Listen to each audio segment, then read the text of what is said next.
우리 부모님 세대나 집 살 수 있었지 우리는, 이런 말 많이 들어보셨죠? 욜로족, 파이어족, 캥거루족, M4 세대, 점점 오르는 집값에 포기가 깊어진 현재 세대. 그래도 대출을 끼고 사보려던 내 집 마련 희망이 이번 부동산 규제로 또 가라앉았습니다. 도대체 정부는 왜 이렇게까지 빠르게 규제를 강화하는 걸까요? 그리고 이번 규제 이후 과연 부동산의 열기는 사그라들었을까요? 평소에도 부동산 대책은 간헐적으로 나오지만 이번엔 속도가 다릅니다. 627, 97, 그리고 1015. 불과 넉 달 만에 세 번째 대책이 나왔습니다. 그런데 규제가 발표된 그날 시장은 정부 의도와 정반대로 움직였습니다. 1015 대책 당일 서울 아파트 거래량이 폭증, 곳곳에서 신고가가 속출했죠. 추석 연휴 동안에도 서울 매매 계약 476건, 특히 첫날 247건이 거래가 됐습니다. 규제 지역 확대가 예고되자 지금 아니면 못 산다는 불안 심리가 매수세를 자극한 결과로 해석됩니다. 서울 전역과 경기 12개 지역이 규제 지역으로 지정이 되면서 주택담보대출 비율이 70%에서 40%로 축소되자 규제 전 막차를 타려는 분위기가 확산된 겁니다. 그렇다면 정부는 왜 이렇게 빠르게 연속적으로 규제를 강화했을까요? 627 대책 이후 잠시 안정되는 듯하던 시장은 여름이 지나며 다시 거래가 늘고 강남, 송파에서 억 단위 신고가가 터졌습니다.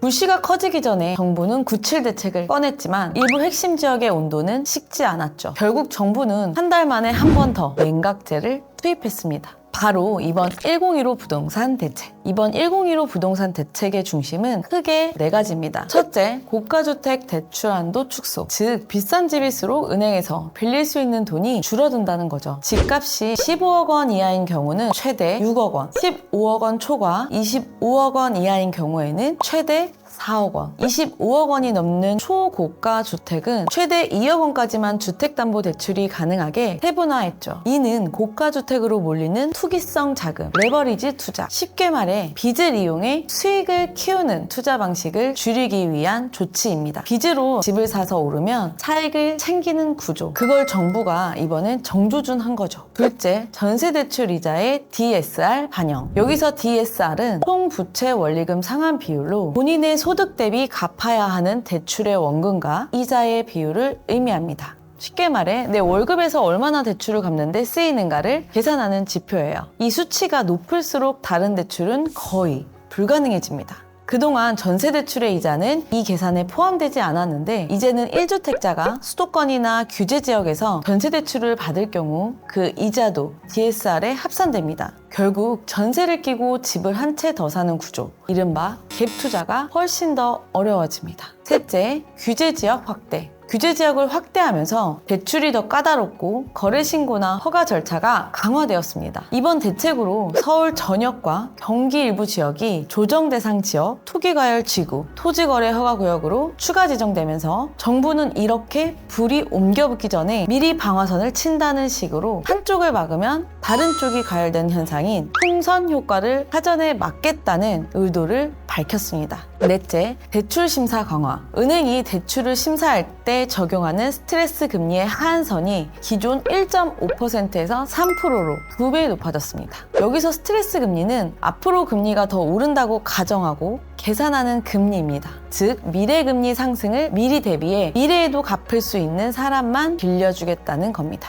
요약하자면 이번 대책은 고가주택에 대한 대출 축소, 전세를 이용한 추가 매수 차단, 서울 전역 규제 확대, 심사 강화, 이 네 가지가 동시에 작동하는 셈이죠. 정부가 이렇게 규제를 강화하는 이유는 실제 우리나라의 가계자산의 75에서 80%가 부동산에 몰려있기 때문입니다. 이는 미국 약 30%, 일본 약 45%보다 훨씬 높은 수준인데요. 대부분의 자산이 부동산에 묶여있기 때문에 집값 변동에 따라 나라의 재정이 흔들리는 약점을 보완하고자 부동산으로 과하게 몰려있는 자산을 다른 산업과 금융시장으로 분산하려는 의도인 거죠. 그렇다면 시장은 어떤 반응을 보이고 있을까요? 전문가들은 이번 대책이 단계적으로 거래를 위축시키는 효과를 낼 것으로 보고 있습니다. 대출 문턱이 높아지고 전세를 이용한 추가 매수도 막히면서 지금은 잠시 멈추자는 분위기가 형성될 가능성이 크다는 거죠.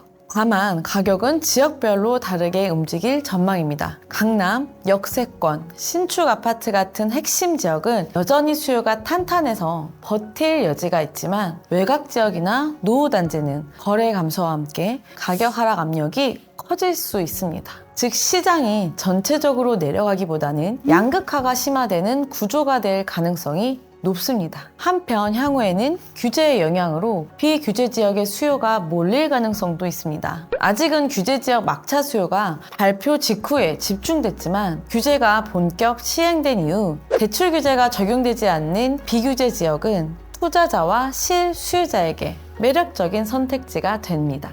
규제 지역에서는 대출 한도가 제한되거나 실거주 요건이 부과되기 때문에 상대적으로 자유로운 거래가 가능한 비규제 지역으로 수요가 이동할 수 있죠. 실제 정부의 규제 발표 이후 비규제 지역의 집주인들이 호가를 올리는 경향이 나타나고 있습니다. 특히 교통과 생활 인프라가 좋은 지역일수록 이러한 현상이 두드러질 것으로 예상됩니다. 그리고 10월 29일부터 전세대출 이자가 DSR에 포함되면 전세를 끼고 집을 사는 갭 투자 전략의 수익률이 떨어지고 리스크가 커질 것으로 보입니다.